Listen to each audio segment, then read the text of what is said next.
हाँ पबजी देखते हैं उसको।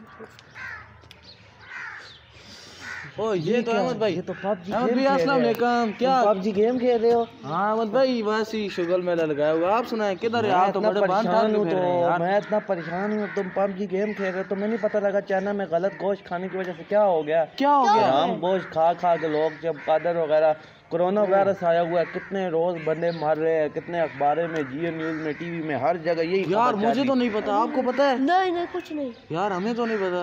चाइना में तो यार तुम्हें नहीं पता पाकिस्तान में वायरस आ गए। पाकिस्तान में कौन सा वायरस आ गया यार? पाकिस्तान में यार खुदा के बंदे। आप मुझे बोल रहे हो आपको पता ही नहीं है पाकिस्तान? वो देख पाकिस्तान में वो देख। ये तो इमरान खान तुमने फिर गलत बोझ जो दी है, ये वायरस बन गया अभी। इमरान खान तो मैं अल्लाह पूछे यार तुमने क्या किया हुआ है? गरीब बंदा। ओए हमारे इमरान खान को गाल नहीं देना। इमरान खान